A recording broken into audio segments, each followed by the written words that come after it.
أعوذ بالله من الشيطان الرجيم بسم الله الرحمن الرحيم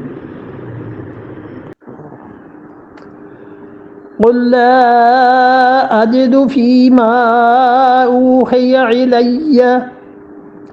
أوحي إلي محرما على طعام يطعمه إلا أن يكون ميتة أو دما مسفوحا أو لحم خنزير فإنه رجس أو فسقا أهل لغير الله به فمن اضطر غير باغ ولا عاد فإن ربك غفور رحيم قل لا اجد. اب وحی کی بات پوری ہو گئی. تم میرے متعلق کہتے ہو رسول اللہ صلی اللہ علیہ وسلم کے متعلق تم میرے متعلق کہتے ہیں قل لا اجد. آپ اعلان کر دیجئے، آپ فرمائیے میں تو نہیں پاتا ما فیما اوحی الیہ، جو مجھ پر بھی وحی کی گئی ہے محرمن، میں تو آپ فرما دیجئے کہ جو حکم مجھ تک پہنچا ہے میں اس میں علی طاعم، کسی کھانے والے پر کوئی چیز حرام نہیں پاتا، یطعمہ، جسے وہ کھائے. کوئی چیز حرام اللہ نے نہیں کی ہے جسے کھانے والا کھائے. طاعمن یطعمہ، طاعمن کھانے والا، یطعمہ جو اسے کھاتا ہے، الا مگر ان یکون میتتن، وہ چیز کیا ہو، میتا ہو، مردار ہو، بس میں اسے حرام پاتا ہوں. یہ مکہ مکرمہ کی ایسی صورتوں میں سے ہے جو ظاہر ہے کہ ابتدائی یا درمیان کے دور میں نازل ہوئی ہیں. اس وقت تک رسول اللہ صلی اللہ علیہ وسلم کو اتنا ہی حکم دیا گیا تھا کہ یہ چیزیں ہیں جو حرام ہیں، اور باقی چیزوں کا حکم ابھی آیا نہیں تھا. اس سے زیادہ احکامات تو وہاں آ گئے تھے سورہ مائدہ میں. سورہ مائدہ میں سے زیادہ احکامات ہیں نا. تو اسی جتنا حکم آیا تھا فرمایا یہ اعلان کیجئے کہ میں تو کسی چیز کو کھانے والے کے لیے حرام نہیں پاتا سوائے اس کے کہ مردار حرام ہے. اور مردار کے ساتھ ساتھ کیا چیز ہے، الا ان یکون میتتن او دمن. دوسری چیز جسے میں حرام پاتا ہوں وہ دم ہے، خون ہے. مسفوحن، وہ خون جو پھینک دینے کے قابل ہے، وہ خون جو پھینک دینے کا ہے، یعنی وہ خون جو ذبح کے وقت جانور کی رگ سے نکلتا ہے، بس میں وہ حرام پاتا ہوں، اس کا کھانا وہ حرام ہے. او لحم خنزیر، یا تیسری چیز اس کے ساتھ ساتھ جو پائی جاتی ہے وہ سور کا گوشت ہے. فإنہ رجس، کیونکہ یہ ہو کی ضمیر لوٹ رہی ہے خنزیر کی طرف. فإنہ، سو یہ جانور، یہ گوشت، رجسن، رجس ہے، ناپاک ہے، خالص گندگی ہے، بالکل ناپاک. اس لیے اس کی کھال، اس کی چربی، اس کا گوشت، بس میرے اللہ نے مجھے کہا ہے کہ میں ان سب چیزوں سے بچتا رہوں. یہاں پر آپ دیکھیے فإنہ رجسن، یہ کہنے کو تو دو لفظ ہیں لیکن کتنا بڑا قاعدہ، کتنی بڑی چیز شریعت نے یہاں کہہ دی. اب ہم اور آپ جب اسے پڑھتے ہیں نا تو ہمیں تو یہی سمجھ آتا ہے کہ فإنہ رجسن، یہ خنزیر چونکہ ناپاک ہے لہذا حرام ہے.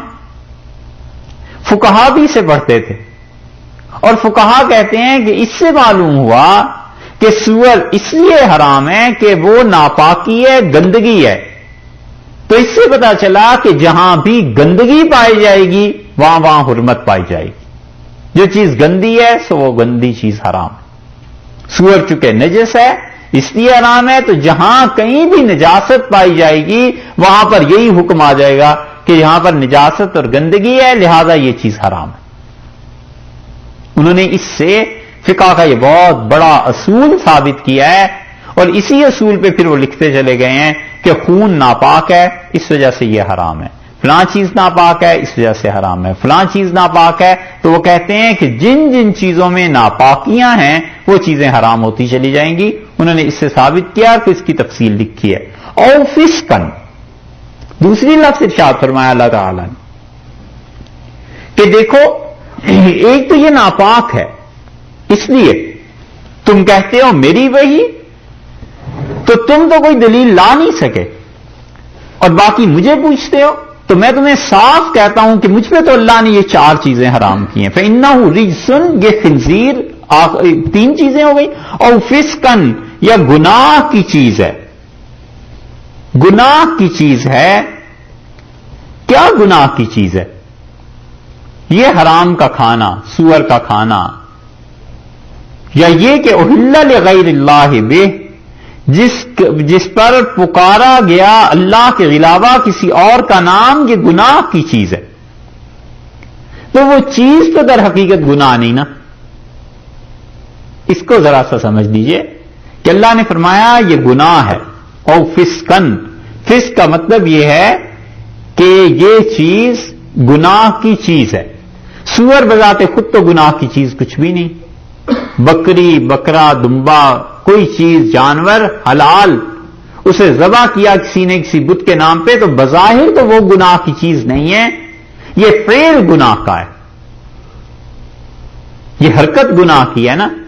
اس جانور کا کیا، وہ جانور تو پاک تھا، اگر وہ جانور حلال تھا تو پاک تھا، لیکن اللہ نے اس جانور کو بھی کہہ دیا ہے کہ یہ فسق ہے۔ اس سے معلوم ہوا کہ وہ طریقے اور وہ ذرائع، جن ذرائع سے فسق کو حاصل کیا جاتا ہے، ان کو بھی خدا نے گندا کہہ دیا، تاکید کی ہے کہ دیکھو یہ جانور فسق ہے، گندگی ہے، یعنی یہ جو گناہ تم کر رہے تھے، یہ جو ذریعہ اختیار کیا تھا خدا کی نافرمانی کا، اس نافرمانی کو فسق کہنے کی بجائے اللہ نے کہا یہ جانور ہی فاسق ہے، یہ جانور میں ہی فسق ہے، تمہیں یہ کرنا ہی نہیں چاہیے تھا۔ تاکید، مبالغہ، یہ ہے چیز۔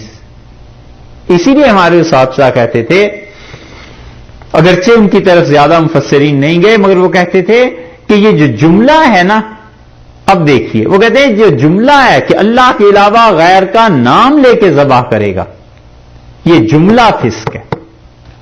کہتے تھے یہ جملہ ہی کیوں تم کہتے ہو، اللہ کے علاوہ کسی بت کے نام پر شہرت دے دینا یہی فسق ہے، تم کیوں ایسے کہہ رہے ہو کہ فلاں کا بکرا اور فلاں کا دمبا اور یہ چیزیں، یہ فسق ہے۔ فمن اضطر، سو جو کوئی انسان اضطرار میں پڑ جائے، کوئی عاجز ہو جائے بھوک کے مارے، غیر باغن، اللہ تعالی سے زور طاقت یہ بھی نہیں ہے، ولا عادن، اور خدا کی نافرمانی بھی نہ کرے، خدا کے ساتھ دشمنی بھی نہ مول لے، فإن ربک غفور الرحیم، تو تیرا رب معاف کرتا ہے، بڑا مہربان ہے تیرا پروردگار۔ یعنی جو جانور کھانے ہیں، وہ کھانے کے جو جانور کھانے کے ہیں، ان میں بس یہ چیزیں حرام ہیں جو اللہ نے مجھے بتائیں، اور وہ 4 چیزیں ہیں دیکھو، اور اس میں بھی خدا نے استثناء دے دی، اور استثناء یہ دے دی کہ فرمایا غیر باغ ولا عادل، اور نہ وہ ہماری نافرمانی کا ارادہ ہو اس کا، اور نہ ہی وہ انسان ضرورت سے زیادہ اس چیز سے کوئی چیز کھائے، تو پھر اگر بھوک اتنی شدید ہے، کہیں پھنس گیا ہے، تو فإن ربک غفور الرحیم، تیرا پروردگار بہت معاف کرنے والا، بار بار رحم کرنے والا۔ یہودیوں کے ساتھ ملتے تھے، اس لیے اعتراض ہوتا تھا، اور کہتے تھے مشرکین مکہ رسول اللہ صلی اللہ علیہ وسلم سے، پورا سلسلہ کلام دیکھ رہے ہیں نا آپ، پہلے اللہ نے کہا کہ اچھا کیوں آرام کرتے ہو ان چیزوں کو، تم تقسیم کرتے ہو، اور تقسیم میں جانور اور مویشی اور اس کے ساتھ کھیتیاں رکھتے ہو کہ یہ اللہ کے لیے اور یہ فلاں فلاں کے لیے۔ اللہ تعالیٰ نے یہ سب چیزیں ہم نے دی تھی، وہ اللہ کی ذات ہے جس نے تمہیں ساری چیزیں دیں، کھیتیاں بھی دیں، درخت بھی دیے، بیلیں بھی دیں، اور اس کے ساتھ ساتھ اللہ نے 2 قسم کے جانور دیے، اور 2 قسم کے جانوروں میں 8 قسمیں، یہ سب کی سب اللہ ہی نے تمہیں دیے۔ تم کہتے ہو حرام کیسے؟ اچھا تو تم بتاؤ آخر کیوں مذکر ہے تو حرام ہے، مؤنث ہے تو حرام ہے، آخر اس میں کیا حکمت، کیا لاجک ہے، کیا دلیل ہے اس کی؟ یہ بھی نہیں ملا۔ اچھا تم بتاؤ کسی نبی علیہ الصلوۃ والسلام کو آؤ، یہ بھی نہیں ملا۔ اچھا تم سامنے تھے جس وقت ہم آرام کر رہے تھے، یہ بھی نہیں۔ اب تم مجھے کہتے ہو کہ کیا کیا چیزیں حرام ہیں، تو بھئی ہمارے نزدیک تو یہ 4 چیزیں حرام ہیں، اللہ نے یہ کہیں۔ اب تم سوال کرتے ہو، اور یہ مشرکین مکہ سوال کرتے تھے، اب سوال کرتے ہو کہ اگر صرف یہی 4 چیزیں حرام ہیں تو یہودیوں پر تو اور بھی چیزیں حرام ہیں، خدا نے وہ حرام نہیں کی تھی؟ اونٹ حرام ہے، خدا نے وہ حرام کیا تھا اور مسلمانوں تم اونٹ کھاتے ہو۔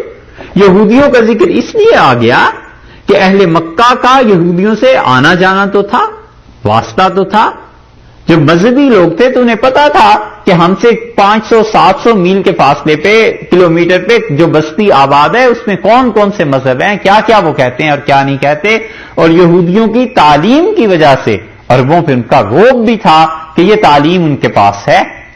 انہوں نے رسول اللہ صلی اللہ علیہ وسلم اعتراض کیا کہ اچھا حلال اور حرام میں یہی فہرست ہے تو یہودیوں میں یہ کیوں حرام ہے؟